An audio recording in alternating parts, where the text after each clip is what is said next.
Hi, this is Maji Noni, and here's my review on Amazing Spider-Man 631. This is part 2 to the Lizard, Shred Saga, and Ultimate Spider-Man issue number 10. I'm going to first say I was very, very pleased with both issues. Let's start with the Ultimate Spider-Man. Tricked you there. Now, this is the continuing story where they have mutant hatred that goes now into the school to get Kitty Pryde out of the school since they don't want mutants with their kids.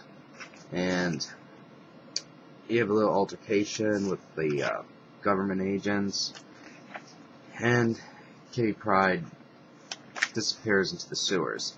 Now, if you notice in this panel here, they splash in the sewer, and if you notice in this panel, they kiss. Now, that's got to be the nastiest kiss ever, and it really must be love, because that's got to be nasty. So, anyways, you see them running around, holding hands. You have PTA meeting. The principal's very upset with the situation. He's very upset with the way the parents are acting. He doesn't approve of what happened, and he tells everybody, blah, blah, you should have done better, don't worry about it, and I'm quitting. Blah, blah, blah. Then you have Peter, Gwen, and Bobby, and Johnny. They're trying to figure out what to do, so they decide to go look for and help Kitty Pryde. Now, you have that mysterious character here. They're battling. Characters battling cops. They come in and they find out that it's Kitty Pryde. Now, one thing that's kind of interesting is that Kitty Pryde's power has changed. Traditionally she would be able to phase through things, and now she's actually able to cause damage when she punches. Now, it turns out what she figured out was, if I can go through things, that must mean I can reverse my power, and now she can become like rock hard. And I think that's a very interesting twist, and in a way it kind of follows a certain logical way of thinking. I would be curious to see if they're going to do something similar to that in the Marvel Universe one. So, basically what we have here is Kitty Pryde's feeling betrayed, that her friends didn't back her up, and they let her just go into the sewers. But, she fails to understand that if they did back her up in the school, that would have just made matters worse. Especially when you have now two mutants, Spider-Man and the Human Torch, involved. So, they go down to the sewers to try to find her, and of course she doesn't want to be found. You just see her crying. And Mary Jane accidentally recorded the event, so it's going to go public. I thought the storyline was just kind of like an average way, like flowing. I thought this really picked it up a few notches. Very interesting twist to the Kitty Pryde character, and very curious to see what's going to happen. I am definitely going to buy the next issue, definitely.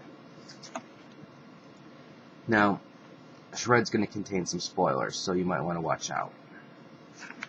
You have Kane at the very beginning, and Kane's in this battle with this young killer, and I think all this is basically to showcase, hey, Kane's going to be involved in this storyline somehow. This is who she is, and she's kind of like a badass. So that's all that part to me was. Then he goes to the story of Peter finally is there on his date on time, but his date actually stands him up because Charlie has a prior engagement with a murder scene, or should I say crime scene. This is the university where the Lizard, Kirk Connors, was working at, and as you can see, he tore the place up. People died, except for his lab assistant. So, the Lizard persona views Kirk Connors' son as a threat, so he goes after him. And Spider-Man knows that because that's been a recurring theme, so he basically goes after the Lizard.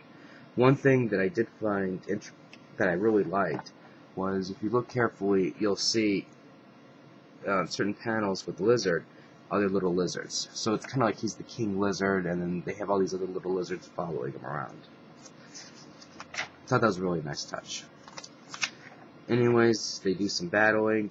There's some inner conflict with Kirk Connors and the Lizard, and it looks like there's times when Spider-Man's and Curt Connors is able to get the upper hand, but something always comes around that makes the Lizard persona come back. So, hidden villains manage to kidnap Curt Connors' son, take him away from the home. So now that splits Spider-Man, because he knows there's people inside the house that are dead. He thinks that his son's in there, and then the Lizard knows differently and goes after him. So, what we have is the confrontation between the Lizard and Billy, Kurt's son. Now, this is where you're going to see a spoiler, because the Lizard looks like he's about to chomp down on the boy, and I believe he chomped down on the boy, because you see Kurt going, no, no, no, no, no, no, no, no, and you never see the boy any longer. This looks like it's blood over here, but I'm not quite sure. And these people seem very pleased about what happened. So, I think the Lizard killed his son. If that's the case, that's a home run. That is a true home run of a storyline. Of course, they're going to ruin the future storyline of the Lizard, where he's always going after Billy, but I think this was spectacular. This was really, I was like, this totally blew me away. Totally. I'm really glad I bought this one. This really is off to a fantastic start. I'm really enjoying most of the Gauntlet, not all of it, but I'm really liking this. The Lizard storyline so far is a home run.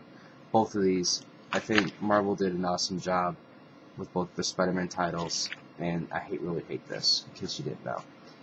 I would recommend both of these. Of course, these are both in the middle of a storyline, so they're hard pick-me-ups. This is it should be easy to find still. I mean, for the part 1. This one, I don't know, because it's 10 stories deep. But it's been good. If you don't have it now, get the trades. So far, I think it's worth it. If you have any questions or comments, think I'm right or wrong, feel free to leave it, and until next time.